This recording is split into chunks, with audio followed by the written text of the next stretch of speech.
Great. So, hello everyone. Thank you so much for joining us today. Today I have a very good friend of mine, Abdulrahman. Abdulrahman is a game developer who's been making Minecraft maps for as long as he's been alive. He's actually a Minecraft partner, which is super, super cool. And he makes stuff at his own studio called Volcano Studios. He's currently working on a game called Up with Doznik. We will talk about this today as well, so that's going to be super fun. Today is our first session as the Meet a Game Dev session, which is very podcasty. So if you guys want to sit back, relax, and have fun while you listen to us talk about games and ask us questions yourself, please feel free to do so. So Abdulrahman, it's great to have you here. If you could tell Thank you us for having who me. you are. Awesome. Tell us please about who you are, what you do, all that stuff, and we'll just get into talking about mods, making games, and how you got into it as well. Awesome, yeah. Hi everyone, I'm Abdulrahman. I make stuff at Volcano Studios, and I started as a Minecraft map maker turned game dev. I program, I animate, I do a bit of art, I basically do a bit of everything. And yeah, I started making Minecraft maps in 2013 when I was 12. And I got into game dev last year. And yeah, that's a bit about me. Wait, so you've basically been making Minecraft maps for like 12 years now? Yeah, That's like a lot of years. I don't know if I that's counted correctly, but literally half my life, yeah. that's insane, dude. That's crazy. Yalla, عقبال المية then. Hope you get to 100 years or something. I don't know. That's really, really cool though. That's awesome. And you got into game dev last year, like how? And why'd you decide to make the Um, shift? So I felt a bit constrained by Minecraft. Basically doing Minecraft maps for 10 plus years. I wanted to get out of the first person perspective. Ironically, because my game is in first person, Okay. but I wanted to play with it a bit. And yeah, I mean, the sense of freedom was really freeing. It felt really good. And I mean, yeah, I basically started making Minecraft maps because just making things felt really good. Mm-hmm. And with games, it's just that like on level 1000 basically. Okay, okay. So actually, when did you start playing Minecraft? So let's start there. Ooh, okay. I actually started, I think, when I was 9 or something. I played the cracked version of the game. Don't snitch, Yep, please. yep, as one does. Yeah, I mean, of course. I obviously begged my mom to buy the game, and Hmm. yeah, I mean, I remember the moment I discovered that the game had sprinting. I played this game Okay, for like 2 whole years without knowing that there was sprinting in the game. that's crazy. And yeah, and ironically, the survival aspect of the game never really appealed to me. I always liked Mhm. playing things that other people made. Okay, Uh, okay. yeah, So basically, you used to like download mods for your cracked version of Minecraft, yep, and you used to exactly. just play it there, and then you realize. So my experience with Minecraft has very much been with shaders to a certain extent, or like, just making the maps look more pretty or whatever. I remember Right, at yeah. one point I also had like the Pokemon mod. That was really, really fun. Dude, And it was very fun, to be honest. Because I remember there was a time when I was obsessed with this book called Aragon. I don't know if you know it. It's high fantasy book about dragons. It's like four books. Each one's like 1,000 something pages. They're like this thick. Doesn't matter. But basically there was like an Aragon mod, and there was this one website. I forgot what it was called, but it was like one-click mod installer or whatever. So you just like downloaded the thing, you just double-clicked it, and then it was in your game. So I remember my brother texted the website and asked if he could like add it there. And then the guy actually replied, and the next day we had the Aragon mod in the game, and it was absolutely insane. nice. Yeah, modders and Minecraft have very much been a part of the stuff that I've played as a kid as well. But that's really cool. So basically, 3 years after playing Minecraft, you started making your own stuff. Yeah. And what were like some of the things that you started with? Like, did you first like create art? Did you try to create like, you know, what was it that you decided to make? So back then, making Minecraft maps was very rudimentary in a way. They weren't as intricate as they are today. So in the game, there's this block. It's called the command block, and it's basically a block that contains chat commands put inside the block itself, and it's triggered by something called redstone, which is the equivalent of like electricity in the game. And you basically played with those in terms of like teleporting the player around and giving them different effects and things like that. And we made the first. I made the first map that was called Travel Forever. It was honestly not great, Okay. but making it felt really, really good.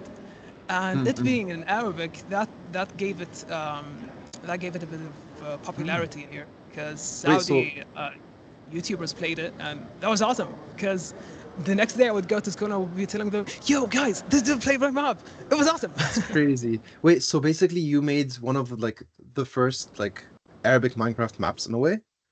Yeah, Wow, that's really, really cool. I actually had no idea. Whoa, dude, that's really. awesome. Yeah, that's really, really cool. And so basically you've been making Minecraft maps ever since that. Like I guess this was a pretty big I don't know, ego boost or like adrenaline rush. And oh my gosh, like I'm making cool things and Yeah, people are playing the things I'm making and all that stuff. That's really, really yeah, cool. exactly. And Yeah. like how many maps have you made so far? Or like overall? Oof, far too much. I mean, easily 40 plus. Oh, that's so cool. 40 plus maps. And they're all under Volcano Studios, or are they under like something else? Or like how do you have it? So some of them are under just like my username, Space Game. Okay. Most of them are under Volcano because that's with the Minecraft Marketplace thing. Okay, that makes sense. That makes sense. And so wait, Minecraft Marketplace, this means that people could like are the maps for free or could you like buy them? Well, what was it like? Okay, so in 2012, that's where we started making like Minecraft maps. It was free. It was just a downloadable thing. Mhm. However, in 2017, we made our kind of magnum opus in the Java edition, which was equivalent to the free versions of Minecraft maps. Okay. That map was the first map to get into the Minecraft Realms catalog, which is the official Minecraft Wow. hosting service.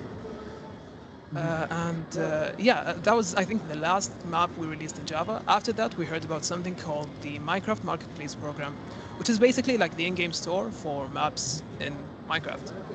Mhm. We Mhm. applied to a publisher in 2018. We worked with them for a year, and in Okay. 2019 we got accepted to be direct partners with Microsoft. That's crazy cool. Wait, so you work directly with Minecraft in a way, Yeah. in him. That's really, really, really cool. Okay, so I can say I know someone that works at Minecraft. Haha. Hey. That's really, really, really awesome. Okay. And so since things were on the marketplace, you were practically making money from just like building mods and building maps and stuff. Is that correct? Yeah. Yeah. Exactly. Okay.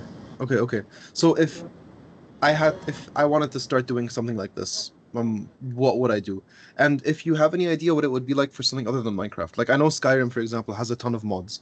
I know that like, I don't know, a ton of games have a ton of mods, and mods are a great way, from what I hear, they're a great way to get into making games, and they're a great way of, uh, starting out because you already have the bedrock, haha.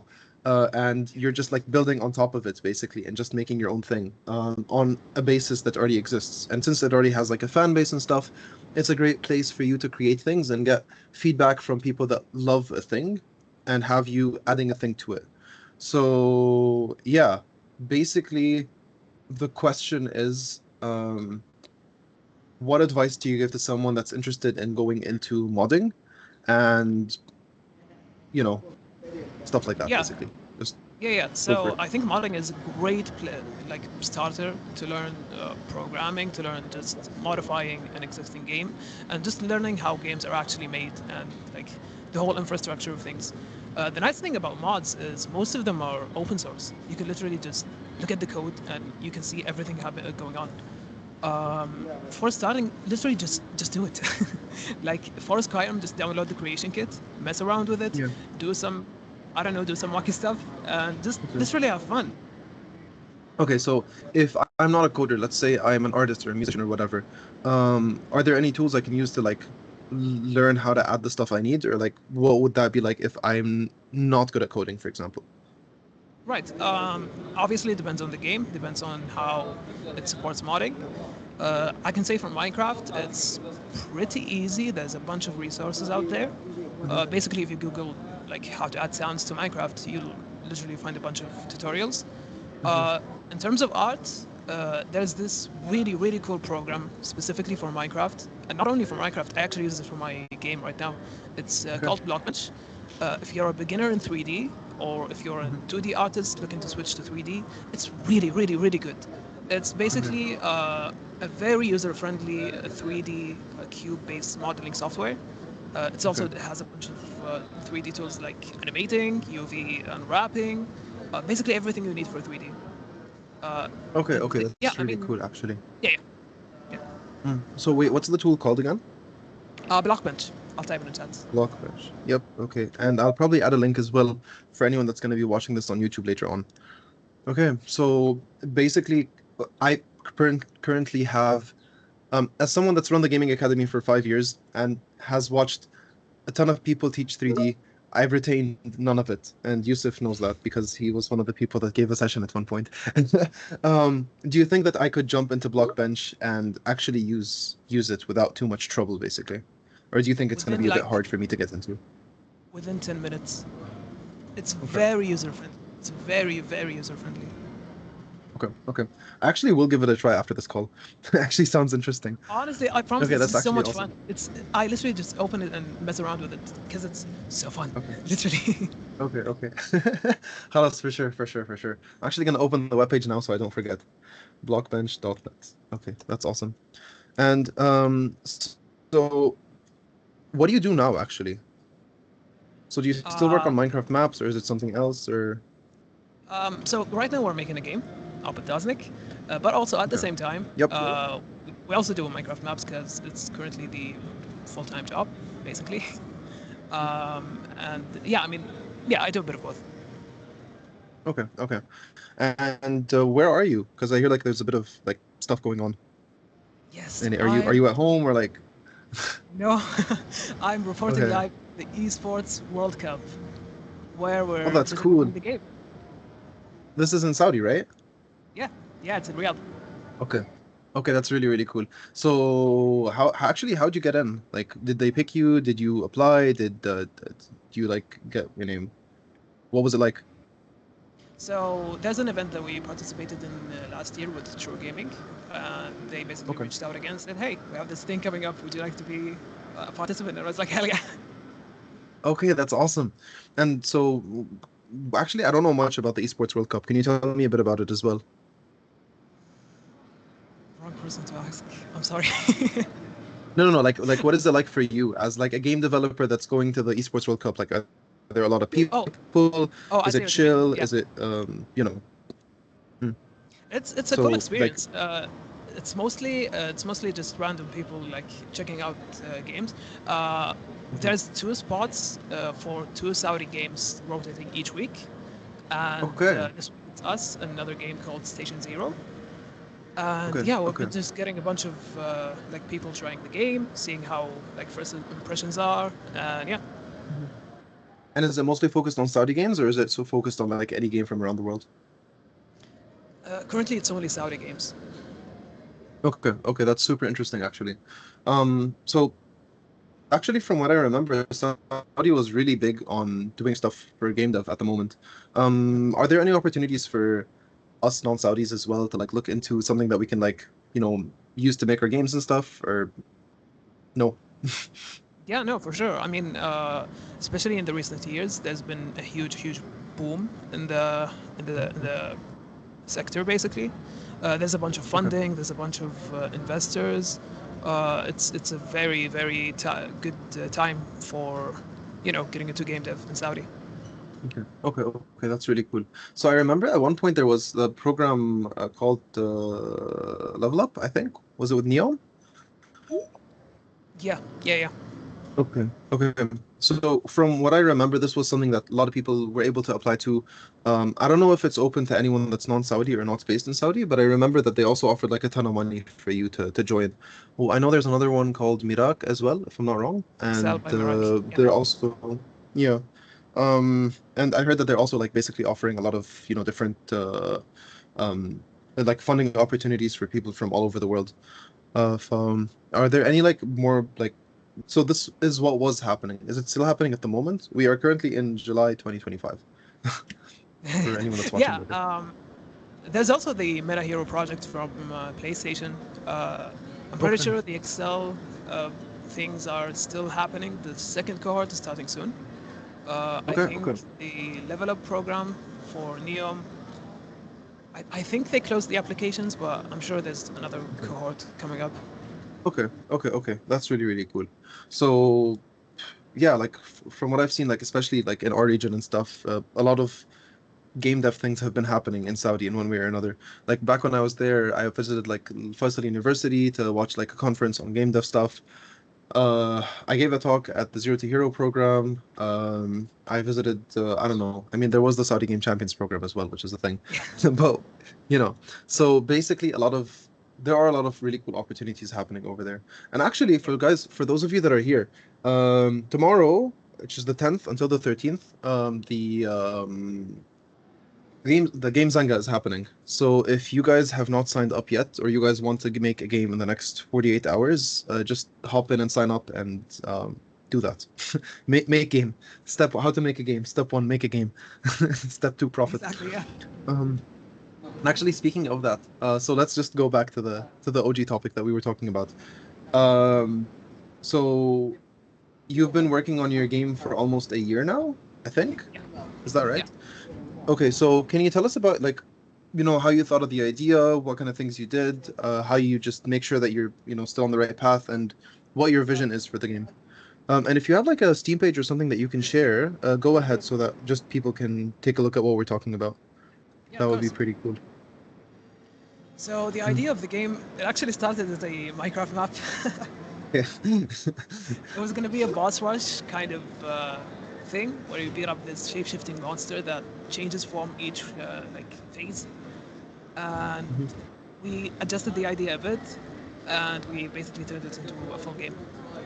Okay, okay, okay. So Hala, I'm opening the Steam page actually, and I hate when it opens the wrong, what's it called? It opens the wrong browser, but whatever. Honestly, it does look a tiny bit like Minecraft inspired, but also it's got its own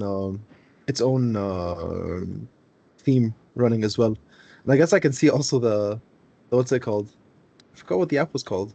The block bench vibes Yeah. in the Hey. maps that you're building. Okay, that's really cool. So Jana says it reminds me of Pixel Gun 3D. It looks nice. Awesome. I've Trove downloaded that vibes as well. a lot. Yep. Mm, yeah. So I think that's actually very, very exciting. So you started working on this as a Minecraft map at first, and then slowly it turned into a game. So what are some challenges you've had actually? And before we get to that, so you've been working on the game for a year. Who's actually been working on it? Like when you say you've been working on it, like is it just you? Is it a team? What's that been like? So Volcano is me and my friend Abdulaziz. I'm basically the programmer. He's the artist. Hmm. And yeah, it's mostly just been us. We recently added the third member. His name is Nawaf. Oh, congrats. Okay. Currently, he's working on more Minecraft than the game, but soon, inshallah, he will be working on the game as well.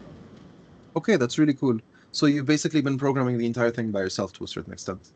Yeah, basically. Okay. Okay. Okay. That's cool. And is there a demo? Actually, I haven't checked the Steam page to see if there's a demo or not. No demo yet, but we do have a playtest. It's basically pre-alpha. Okay. Okay. Okay. How do people sign up for this if they want to try out the Just game? open the link and scroll down a bit. You'll find join the playtest. Click the Okay. request access button, and you'll get instant access. Okay. That's cool. That's really, really cool. I didn't know that. How fun. Awesome. So, one of the problems that I usually have with games, is I struggle with knowing how to balance a game to make sure it's fun. Like I've built a lot of small games, like I mean, I am currently building a bunch of big ones as well, but like usually when I'm making my own thing, I find it hard to know how to balance the game or how to like push it forward in the correct ways. Like, how do you deal with that? Was it just through playtesting? Was it through, I don't know. What's your workflow like basically? Collect feedback. Like that's the most important thing to balance things and like figure out what's the best thing to do after what you basically have right now. Okay. We got a ton of feedback for like the enemies especially, Hmm. and we're adjusting that based on the countless feedback we got. Okay. Okay. So basically what you're saying is whenever you're making a game, just make the thing and then test it out, and then read the stuff that people are saying, and then fix the feedback accordingly. So, Yeah. what if I'm annoying and I'm like, oh my God, this boss was too hard and it sucks, but I'm like the only one that wasn't able to beat the boss? What would you do in this case? Would you ignore Right. me? Would you like listen to me? Would you fight You're the me? only one. Yeah. I would Okay. fight you. I would fight you actually. Okay. Okay, that's fair. That's very fair, honestly. I probably deserve it, to be honest. Okay. That's actually pretty cool. That's really, really cool. So actually you have a question in the chat, which is I heard that he mentioned that he profited off of assets that he made when I first joined. What platform did you use and what kind of assets did you use? So that was the Minecraft stuff. We profit from our Minecraft maps on the Minecraft marketplace. Yeah. So basically, Abdulrahman is he. I don't know if you joined late for that part as well, but Abdulrahman used to make Minecraft maps, and now he's making his own game of Taznik. So the main source of income, question mark, was basically from the Minecraft maps and the stuff that he was doing. And as an official marketplace, as an official Minecraft marketplace partner, he's basically able to sell the stuff. Actually, can you sell like mods on Steam? Or is that like not a thing? I'm not sure. I think it is. I think it is. I remember Okay, a paid Portal DLC, if I'm not mistaken. okay, that's fair. But So definitely depends basically, I on the think as game and long the IP. okay, that does make sense. That does make sense. And actually, so when you first started making maps and stuff and started making money off them, do you feel like if people have the right resources and energy and stuff, can it be something that you do full time, or is it something that you're going to be stuck with doing only part time, or like what are the risks of making mods versus um, getting a different job, like I don't know, software engineer or whatever, Yeah. Yeah, I mean it's similar to being a game dev. It's quite unpredictable. It's not very stable. So I wouldn't Mm. recommend it as a full-time thing. Okay. However, if things are going well, then might as well just stick with it. Yeah. But Okay, that's I mean, fair. yeah, it's definitely unstable. Mm. I feel like it's also hard because when you're making mods for a certain game, it's like instead of looking for the entire world, you're looking for the specific players of this game and people interested in paying extra to actually be a part of the game that you're making or whatever. So, Yeah. yeah, mm, that makes sense. So Ahmed also asked a few questions as well. So is your client the direct is your client so your client is the direct player or is it the mod makers for their packs and servers and stuff? No, it's Because the he's only direct player. familiar with it's the player. Okay. Yeah. Okay. It's basically Steam, but That's instead of very Steam, fair. it's the Minecraft. Okay, okay. So basically Minecraft has this big store and you Yeah. can put your stuff on the store and then people can buy your stuff from the store. That's Exactly. Yeah. basically how it works. Okay, okay. That's fair. So yeah. And then Keegan also asked a question. Which is, so is it better to consider a game dev job or a secondary job? Sorry, is it be better? So it will be better to consider a game dev job as a secondary job or a passion? My personal opinion, I think, at least for me, it's definitely a passion. However, if you do find the right company that's paying you well and it's quite stable, then no, I mean, it's that's one situation where I would say like, yeah, this is a full-time thing, stick with it. However, the Mm, current state of the industry, it's not great, to be honest. yeah, yeah. So yeah, I mean, my personal opinion, if you can do something else and do this like as a passion, that's I think that I think is the best approach. Mm. It reminds me actually of Local Thunk, the guy that made Balatro. So I read his Yeah, story not too long ago. Did you read it as well or no? yeah. It was pretty cool. Yeah, he was like he apparently he used to work like a full-time job and stuff as a developer or something. He used to make like tiny games for fun. And at one point, he made Balatro, except it wasn't called Balatro. It was like just a fun little thing. And then he gave it to his friend, and his friend just wouldn't stop playing the thing. So he's like, okay, so it seems like I have a really cool thing on my hands at the moment. So he was able to just work on it in his free time, give it to his friends, test it out, blah, blah, blah. And then it got to a point where he was like, okay, no, this game is good. I need to go and release it. So he quit his job and just worked on it full time for like a year, if I'm not mistaken, something of the sort. Polish, refine, polish, refine. Found the publisher that he has. I think it was Playstack. Is that right? I think so. Yeah, I think so. I think so. Yeah. And then PlayStack helped him, get the game all the hype it got. And after that, the game was released, and everyone was happily ever after, basically. So, um, someone like Local Thunk was able to turn a passion into a job by being safe in a different job first. Yeah. And Abdurrahman, actually, what do you think of like, you know, how risky is it to join the game dev market as a whole? Hmm. Pretty risky. I think so. Yeah, I think it's pretty risky. that's a good way to put it. You know, from my experience as well, Keegan, generally whenever you are going into game development, you don't know how your game is going to go and whether it's going to go anywhere.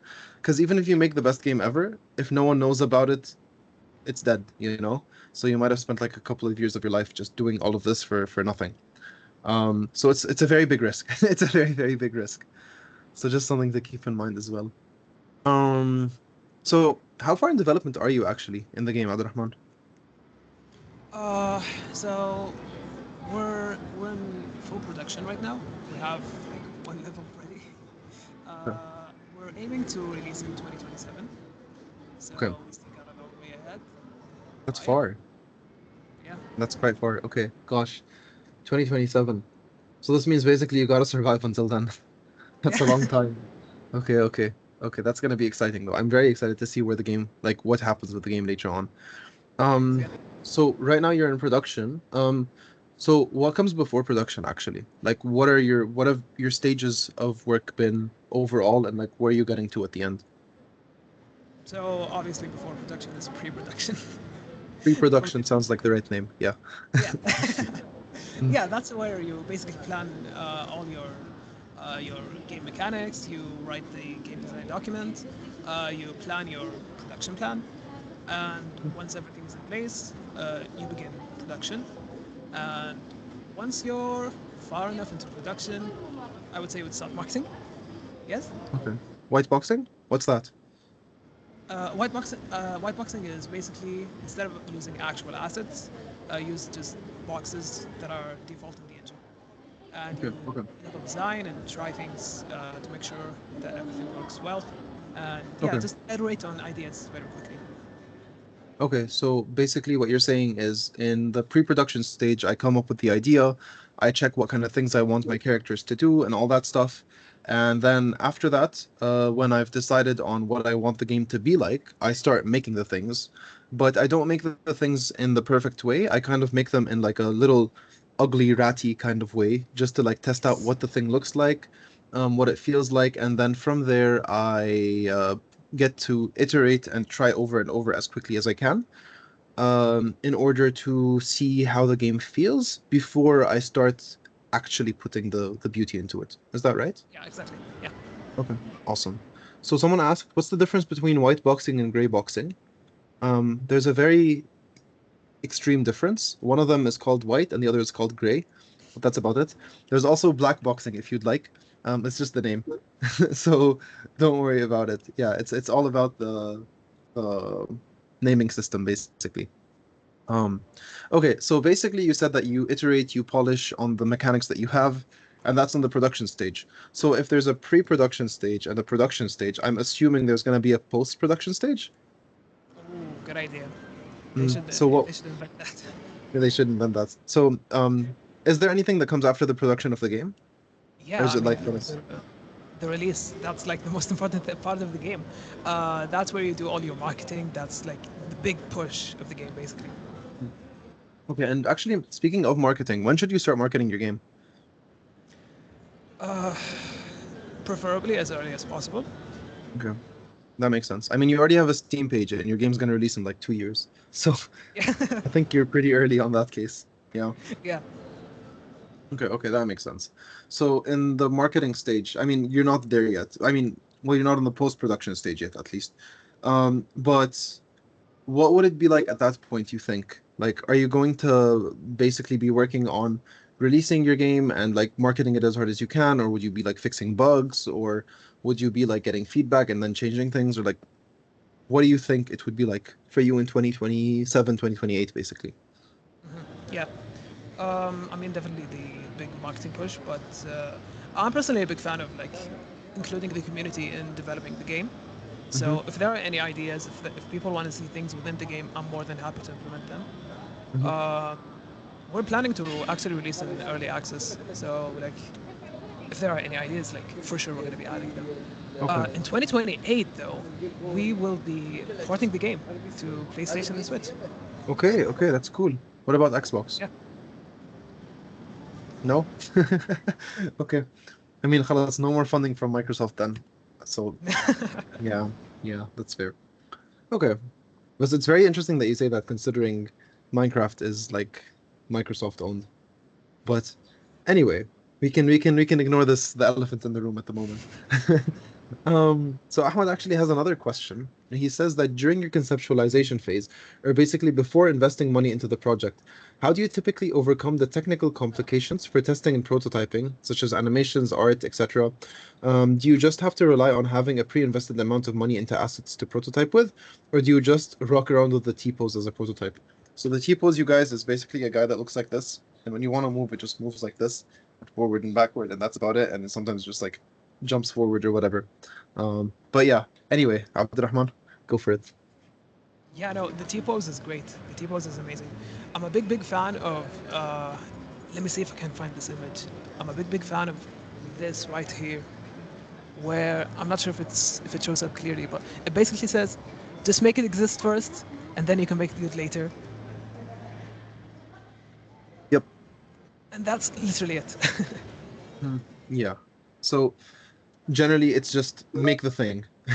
Like try and make thing and then see if it works from there, basically. That Yeah, does make sense. because you don't want to spend too So, much time on assets and things like that, and then in the end you find out that the idea doesn't work. You know? mhm, you know, I remember someone once told me like, whenever you're prototyping, um, make sure that you and everyone on the team know that you're gonna throw away the prototype when you're done, so that you don't invest enough like any time in it. Because at the end of the day, you will throw it away. So like, don't don't be too shy to just do exactly that, basically. Um, so yeah, I agree. I'm trying to see if there's anything else in the question. So, Ahmed, you also asked a lot about like the money section. What is it that you're bothered with exactly? Like technical complications for testing and prototyping. So generally for like technical complications for testing and prototyping, it's very much about creating a basic version of a thing. Like Abdurrahman, when you started making Up with Doznik, what were like some of the first mechanics you created? Like the first ones? Like was it movement? Was it jumping? Was it attacks? Was it Yep. I don't know. What was it like, Yani? What did you start with as like the technical stuff? Yeah, literally just movement, walking, and basic, very basic combat. I actually have a clip of some very old uh, gray boxing basically of the game. Yeah, if you have it and you While I look can. for it, Yeah, yeah. Sure. Hey, take your time. Honestly, it would be really cool to see. Um, but yeah, Ahmed, so if you have any like extra explanation on what you're asking for exactly, that would be cool. But generally, like whenever I'm working on a game, and I guess Abdurrahman is kind of the same, we literally use whatever tools exist to get a general rough concept of a thing going. So like for programming, I remember at one point I was making like a Spider-Man inspired swinging game thing. Um, Literally all I did was like I found a YouTube video on like swinging, and then I copied the code from the YouTube channel's free resource, and then I plugged it in, changed the values a bit, and just checked it out to see whether it works or not. Once I did that, I realized this is not what I wanted because it was more like Batman's hook than Spider-Man's swinging, and decided to look for another tutorial. So I wasted, I think, well, not wasted, but like I learned in a total of like, I don't know, 2 hours, 3 hours maybe, what would have taken me a week or two to actually make and polish correctly, only to find out that it doesn't work. And I didn't spend money, I just spent time. So it wasn't the worst thing ever. As for stuff that has to do with animation and art and all that, so this is where you ask your artist to also just create rough sketches of the ideas that you have in mind, or the ideas that they have in mind for the game. And from there, you just work on getting a cool thing up and running. Doesn't need to be good, doesn't need to be great, just needs to be okay enough for you to get the vision across. I remember at some points, like whenever I was creating prototypes, I remember I was creating a mushroom game. So what I did is I literally grabbed like mushroom.png, I slapped it in there and then just got the mushroom to move just to get the sizes right. While my artist friend was working on the game. Is Kareem here? I don't think he is. But if he was here, he would be like yes, or maybe no. I don't know. It's okay. But as a concept, like you just grab whatever you have. Um, there are a Yeah, lot of grab places whatever where I you grab have my. is exactly that. Because like in our case, we just used the models we had from our Minecraft maps, basically, and that's Okay. literally what we did in up with Doznik. Like I think 2 years ago, I was learning C++ and just like getting used to Unreal Engine. Mhm. And yeah, we literally just used the enemy models we had from our Minecraft maps. Okay, I didn't know that actually. That's cool. I mean, it works. So, there are a few free resources as well that you can use. There's Kenny.nl, Kenney.nl. He's got some really, really cool free stuff. There's Open Game Art, I think, as another website that you can use. So these are very good places to like try and test and prototype. So it should be good. So for those of you who haven't seen it, Abdurrahman sent a link to a cool video that he has. I'm gonna check it out really quickly just to see if I can see it. Awesome. So yeah, that's basically just this was back in 2023. So this was like 2 years ago and a bit. Okay, that's really cool. Maximal And animations, the rigging is so bad. Just yeah. like learning how to do stuff in Unreal, or like very basic like implementation of the idea. Okay, that's actually really, really interesting. Like it's great to see that the game um started in such a rough state and then got to a really, really cool place. I remember do you follow Joseph Fares, the guy that made It Takes Two and stuff? Did you see Yes. his posts recently on like the way that they were gray boxing the game as well? Yeah. It was really, really cool. It was literally just boxes. Like one of the characters was like an oval with another oval in the middle of his face, and that was it. Yeah, 100%. So, I guess to close off this question, you don't need expensive animations and expensive models for testing and prototyping. You just have to grab literally whatever and put it there just to see it. So awesome. Come on, Abdurrahman, we have another question from Keegan as well. I see on TikTok that some game dev that post early videos of them testing a game after a bit of code. They're testing a prototype that is in poor content, or do you think the approach is right? So, Uh, what do so you I mean? guess the Wait. question, yeah, I'll rephrase the question. So, basically, people post early, very early, like game content in a way. Um, so do you think that it's like by showing such early content, is it a good idea or a bad idea? Is this right, Keegan? I think that's a really good idea because like that goes back to collecting feedback. Mm, If you make mm. things and never share them, I think that's not good. Yeah, yeah, I agree. Like, um, if you plan to make money from making games, you have to sell the game. And if you want to sell the game, people need to know about the product so that they can buy the product. So if all you do Even is if hide it it sucks, away, you can always change things later. yep, 100%. But so Abdurrahman, actually, yeah, you just shared something from like 2 years ago that has to do with the game.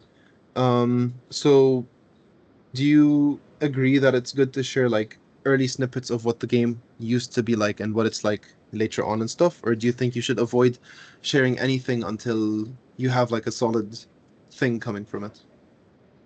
No, for sure. I mean, I personally, I prefer sharing things because, A, that gives you more motivation to work on it more, but Mm, also you get like early, very early feedback for, you know, what to change and what to focus on. mm. Actually, you just reminded me. I was listening to a talk by a dude. I forgot who he was exactly, but he used to post a lot of things on social media. But it got to a point where he was tracking. Actually, I know who it is, and he is going to be a speaker here as well. So I'm probably gonna spoil the story, but it's okay. Anyway, so it got to a point where he was making things just to post them on social media. So he was tracking his social media numbers much more than he was tracking his actual game development stuff. And so he had to like flip everything upside down because he was making things for likes instead of actually making the game at the end.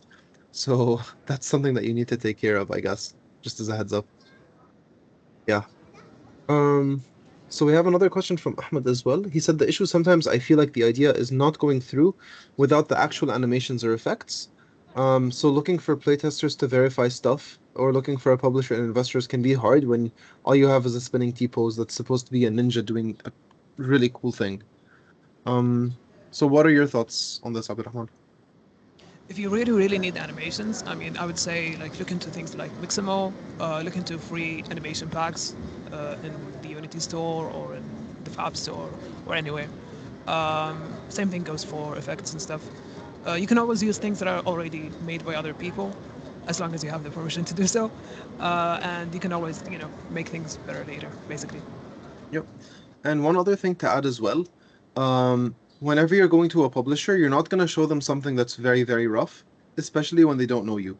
You know, when you're Kojima and you're just going up to someone and going like, "Hey, I want $1 million to make my next game," they'll just slap the money on the table and be like, get an extra 2 million for change, because I don't think his games cost only 1 million. But anyway, when you are someone that you are not well known and you're going towards publishers, you need to make sure that you have something that's actually polished, and that's called a vertical slice. Abdurrahman, actually, have you built a vertical slice Technically, yes. Yeah. of sorts? Or like, Absolutely.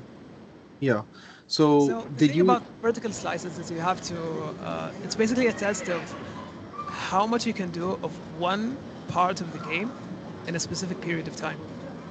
Mm, That part we didn't do, okay, okay, okay. but I mean, technically yes. Like if I have to pitch the game as a vertical slice, I can serve it as a vertical slice. If that makes sense. Okay. But Yeah.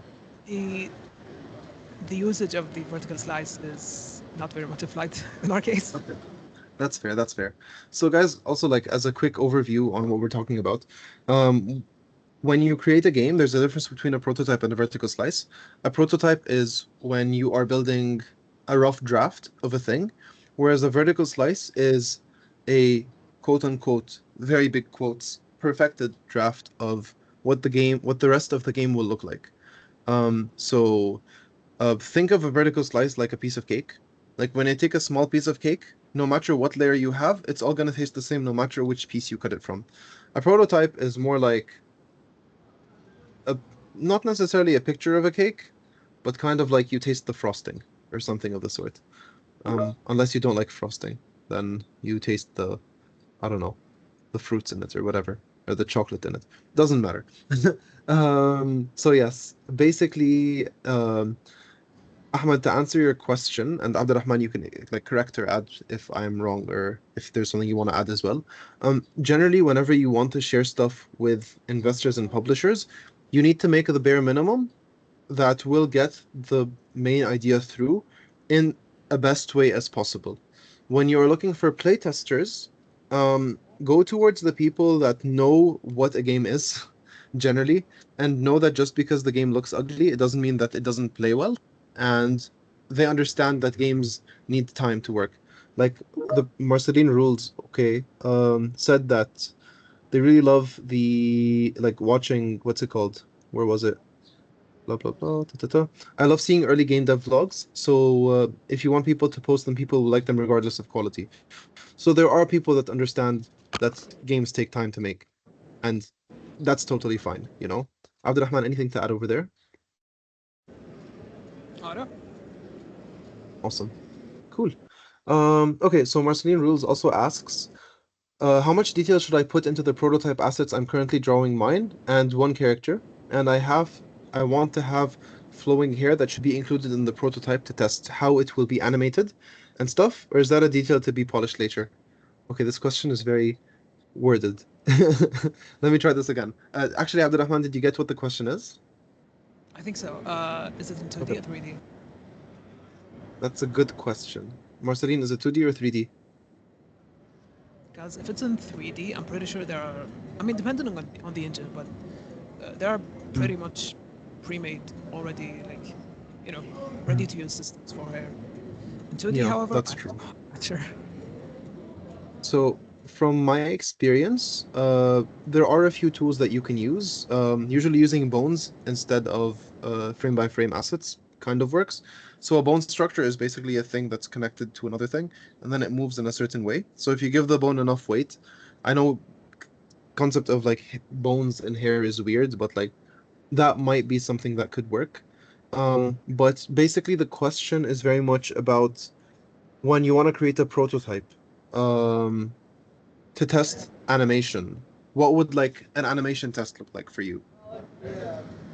Oh, if it's a prototype, it's probably just gonna be poses, like Okay.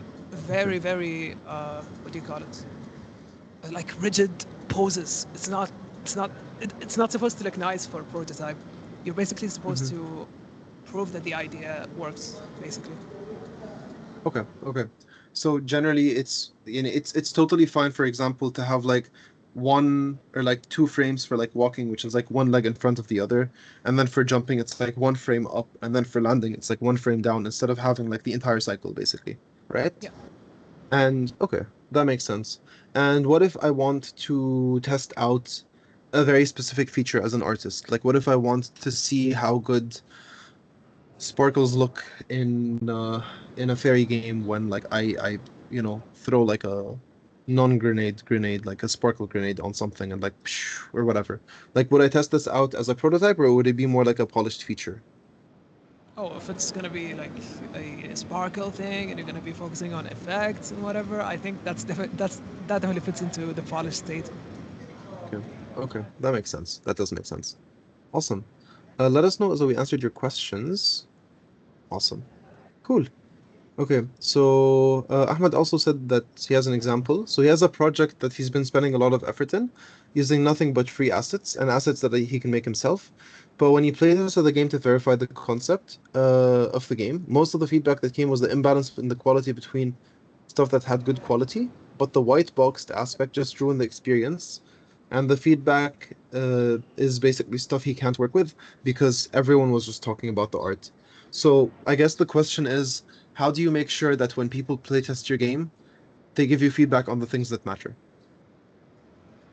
You, I think you should just let them know, hey, I'm looking for feedback about this, and that. I know that the art doesn't look very well, but I'm looking to prove this kind of idea. And as long as they know that, hey, you're looking for feedback about this specific part of the game, people are gonna respond accordingly. Okay, okay. That makes perfect sense, to be honest. So would you tell this to people before or after they finish playing the game? Oh, before for sure. Okay, okay. So actually speaking of this, because I have a question about this as well. Um, so I know that you're not supposed to tell people what to do in a game because you're not gonna come in the box with them. So, it doesn't work this way. So when I want to play a game, sorry, I want someone to play my game and I want them to give me feedback on it. Um, what would be the best way to do it so that I can get the data I want without skewing the data. So for example, let's say I have a really hard boss. Would I tell people like, by the way, I'm testing out this boss, or is it better to just let people be and then you know, ask them at the end or like whatever? I think that really depends on the game, obviously, Okay. بس يعني I think uh, if it's a secret boss, you obviously don't want to tell them, hey, there's a secret boss. You don't want to ruin the surprise. Mhm. Yeah. However, if it's just this one specific boss and you want to make sure that the boss mechanics are, well balanced, if you were looking to, try out a new idea, you could tell them, hey, there's this boss at the end. I'm looking for feedback about this boss, about this, and that. And I don't think that's gonna hurt the data that much, if any. Okay. Okay, that's fair. Okay, makes sense. And one extra piece of advice for like playtesting, ads like collect data from the actual game. What I mean by this is when you have a game that's being run, put something in the script that counts the number of times people die, the places people die in, the number of attacks they do, the number of hits they take, etc., etc. So you can actually read the data. Because like some guy might come up to you and be like, "Oh yeah, this game is so easy," but then you check the data and he's died like 68 times. So he'd basically just be lying for ego reasons. So that's also something to take care of. Um, so yeah, data good. That scenario Um, happened right here, mhm, mhm. very like literally yesterday. Yeah, yeah. Wait, what happened? Oh, someone was like, "Hey, this game's way too easy," and I caught him looking like from the corner of my eye, and he was just dying. He was just dying everywhere, yeah. Mm, that's fair. It is an ego problem to a certain extent. I was dying. Anyway, so we have like I think you have until 7, so like we have like 5-ish more minutes, right? Yeah. Okay, so let's hop through the next two questions, and then I have like I think one more from my end, and then we'll close it off. So regarding vertical slices, when you make it, does this mean I need to have all the game systems within the slice fully functional, or is it acceptable to have some systems missing? Okay. Uh, I've been taught. I've been taught that you're supposed to have everything in vertical slice, just a very small piece of it. But in my opinion, I think as long as you get the main idea across, as long as you get the core of the game, that's enough for a vertical slice. And actually, to add to this, I absolutely agree, by the way. Let's say that I have, so the way I would divide my mechanics as well is into core mechanics, which are the basics that you're going to do everywhere in the game, and then the quote unquote special mechanics. And speaking of, if you guys are interested, we actually have like a game design session that's recorded that talks about this, so go check it out. Anyway, so in the core mechanics definitely need to be in the main game. However, the special mechanics, you can just have one. So let's say double jump is a special mechanic. Um, have one special mechanic there, and then you don't need to have like the grappling hook or the gun or the I don't know, wall slam or ground pound or whatever, because these are also special mechanics. So basically the point of the vertical slice is just to test out one specific part of the game. And just like Abdurrahman said earlier on, um, part of the reason you make a vertical slice is to see how long it would take you to make the game. So let's say it takes you want to have like 10 game mechanics and one special mechanic took you 1 month to make. So you can extrapolate that the other mechanics are going to take you another 9 months because that's, the other nine. So that's just something to also remember. Okay. Marceline Rules also asks, is a demo a vertical slice or is it more than that? In my opinion, it's more than a vertical slice, because a Okay. demo is I think way more polished than a vertical slice. Because I mean, depends, depends, Yeah. right? Yeah. Yeah, because I mean, most games are like the demo is in the beginning of the game, or you don't have all the mechanics unlocked. So technically, you could say that's a vertical slice. Mhm. But at the same time, some other games start right from the beginning for the demo because they want to, show off the best mechanics of the game. Mhm. And in that Mhm. case, I would think that's, more than a vertical slice. Yep, absolutely. So demo is greater than or equal to a vertical slice. Like I remember I was at Gamescom last year or 2 years ago, and I was playing a game starting from the middle. So I already had like a bunch of items, a bunch of powers, a bunch of whatever, and then they were just making me play through that part. So yeah, a demo is basically vertical slice plus plus plus.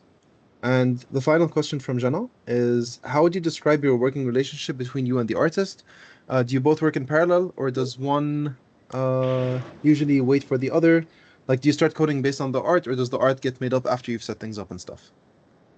Right, good question.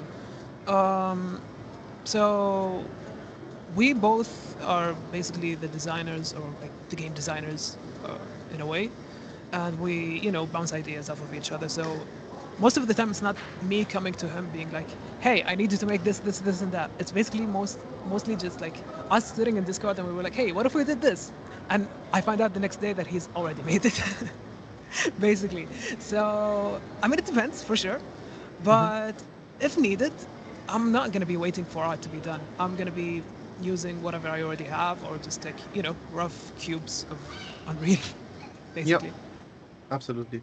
So in the game that I'm working on at the moment as well, I'm working on the programming of a certain part of the game and waiting for the art to come over, while the art is being done on a different part of the game completely that I will get to once I'm done programming this part of the game. So we're working in parallel on different things that need to be done as quickly as possible. So yeah. Okay, I guess can we take one more question? Yeah. Two more questions. Okay, great.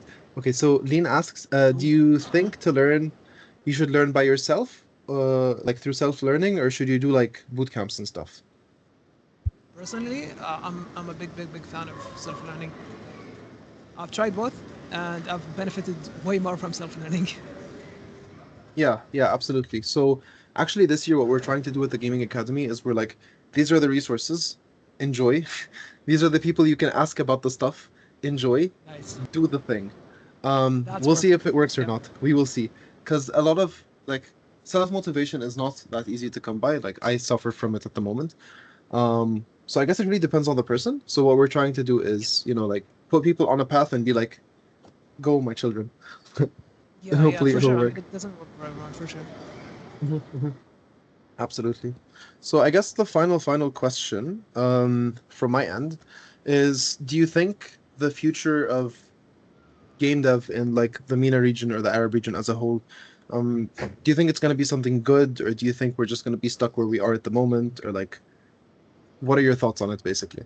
No, I mean, especially through like the last 2 years, I've seen a huge boost of talent and people just like getting into the game dev sector and just uh, meeting a ton of really talented people. And I truly believe that like the next AAA is gonna be like coming from this region within like 10 years. Okay, that's going to be really awesome, I think. I'm really looking forward to it. Awesome. Taib, thank you everyone for joining. Abdurrahman, thank you so much. This was wonderful. Thank you for having me. Of course, if people want to ask you questions, follow up with you or something of the sort, how can they get in contact with you? You can reach out to me at Discord. It's zero, the number, and space, the letter. I'll type in the chat. Awesome. Or you can reach out to Twitter. It's O space 202. Oh, this is parentheses Twitter. And yeah, of course. I mean, if anyone wants to reach out, like, please be my guest. Awesome. Great. Taib, we'll also see you in Discord, I guess, because you're going to be there soon. That's going to be awesome. Well, again, thank you so much for today. I hope the rest of the EWC goes well, Thank and you. we'll see you soon. Yeah. Take care. Bye. See ya.